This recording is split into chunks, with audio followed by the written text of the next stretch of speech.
In our previous video, we learned about the GCD between two numbers a and b.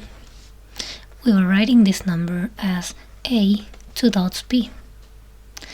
To find this number, what we had to do is write down the set of all the common divisors between a and b, and then calculate the maximum of this set.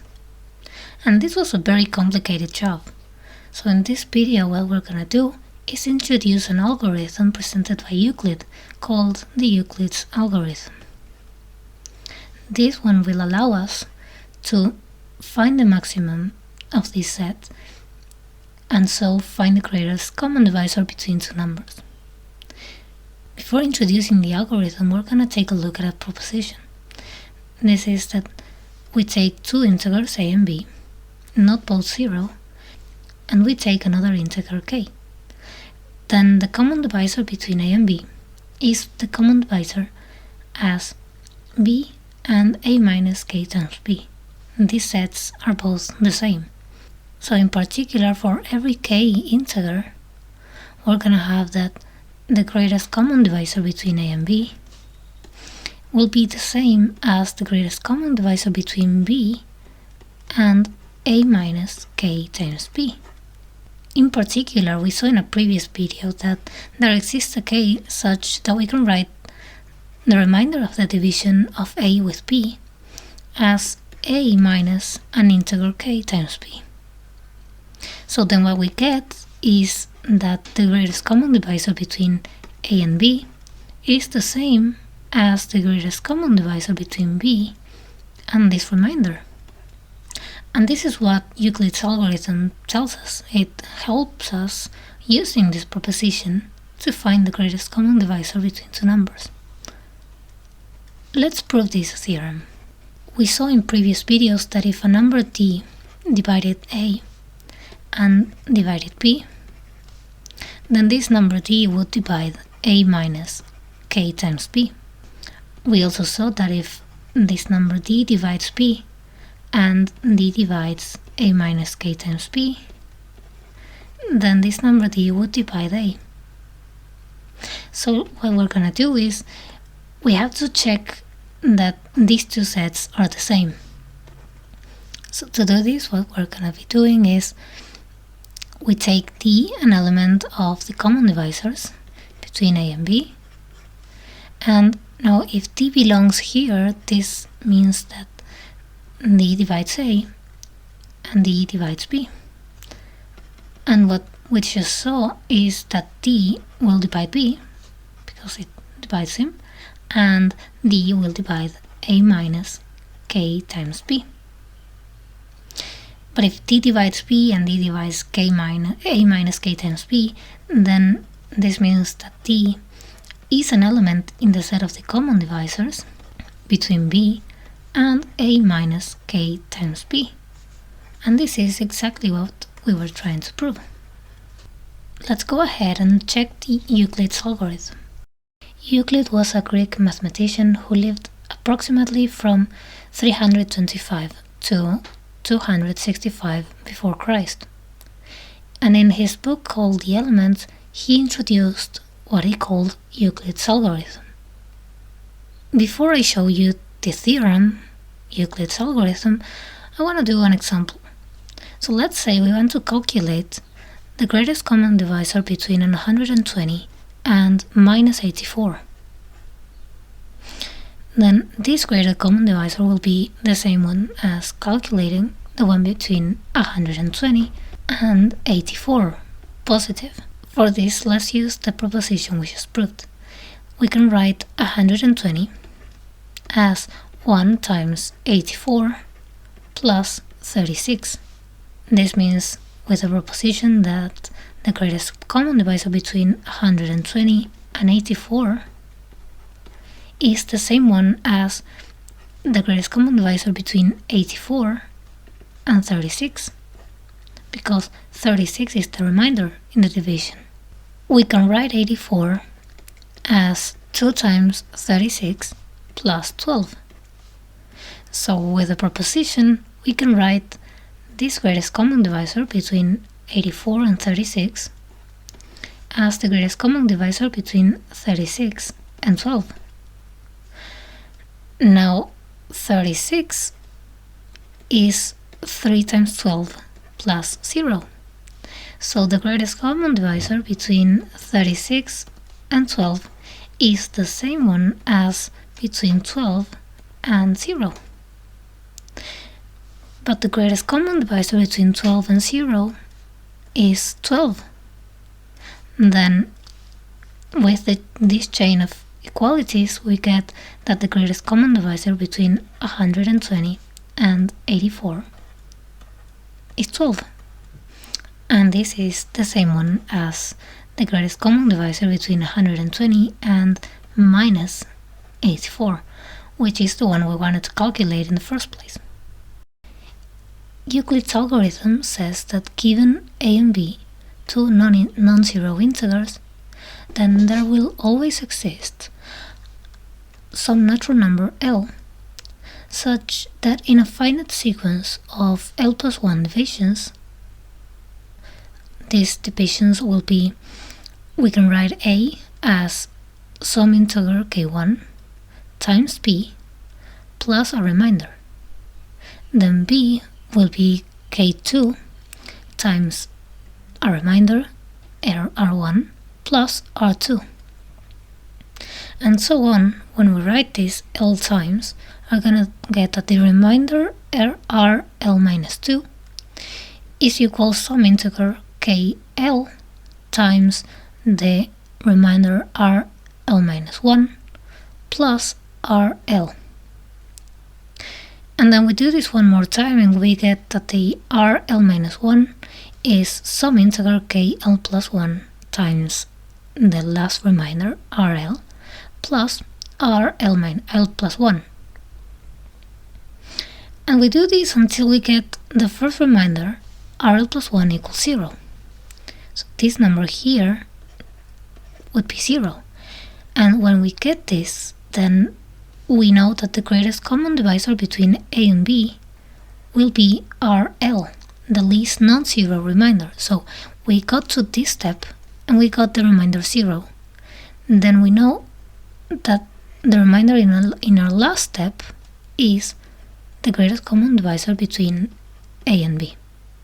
This is Euclid's algorithm, and this is what we used in the last example. The proof for the algorithm is actually very, very simple, because all the hard work was already done in our first proposition.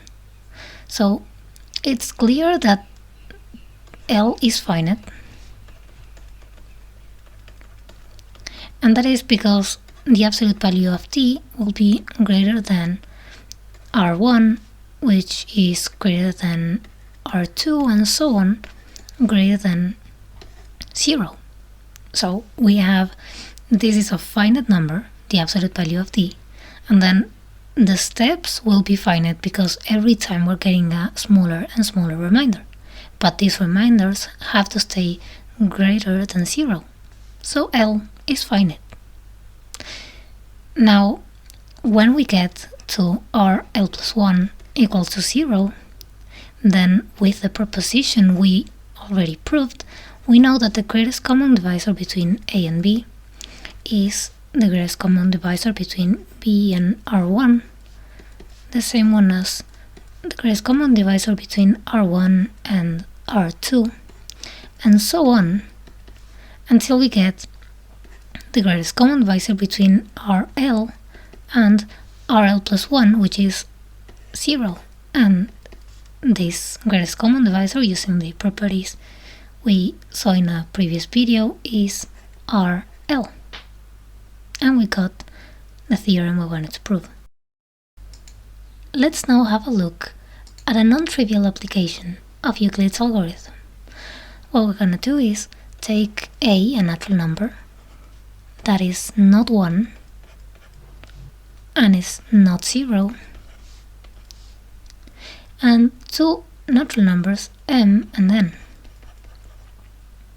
And what we're going to try and prove is that the greatest common divisor between a to the power m minus 1 and a to the power n minus 1 is a to the power the greatest common factor between m and n minus 1. To prove this, I'm first gonna leave you something as an exercise. So first you're gonna have to prove that if n divides m, then a to the power n minus 1 divides a to the power m minus 1. This proof is not very complicated. All you have to do is use the definitions of divisibility and congruence we saw in previous videos. So once you prove that, then let's say n divides m.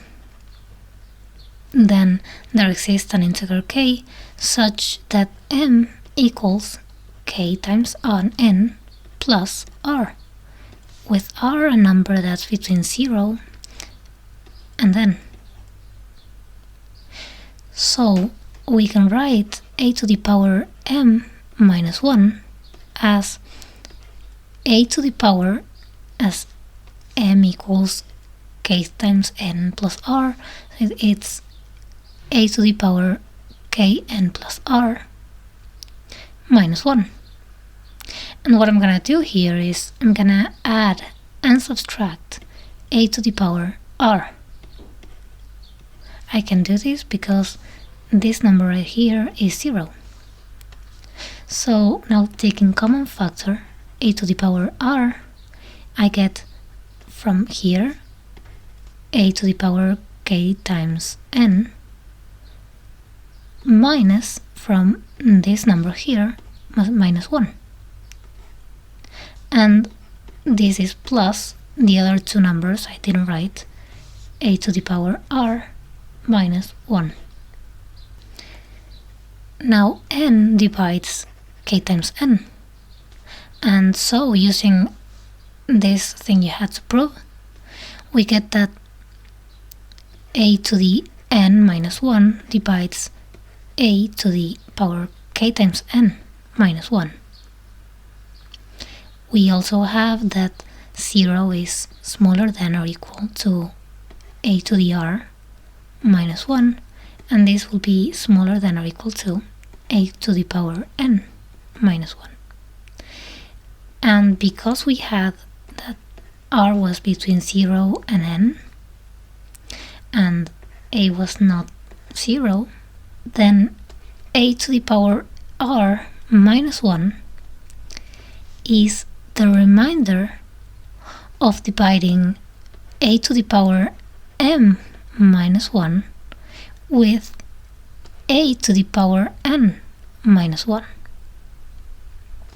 And then using the proposition we proved at the beginning of the video, we know that the greatest common divisor between a to the power m minus 1 and a to the power n minus 1 will be the greatest common divisor as a to the power n minus 1 and a to the power r minus 1, because this is the remainder. But r was the remainder in the division of n with m. So this equals the greatest common factor between a to the power n minus 1 and a to the power the remainder of m divided by m minus 1.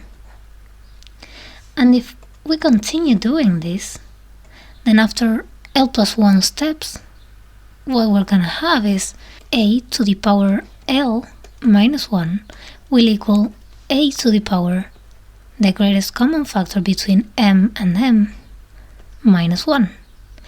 But then again, using the proposition, we get exactly what we wanted to prove, that is, that the greatest common factor between a to the m minus 1 and a to the n minus 1 equals a to the greatest common factor between m and m minus 1, which is what we wanted to prove.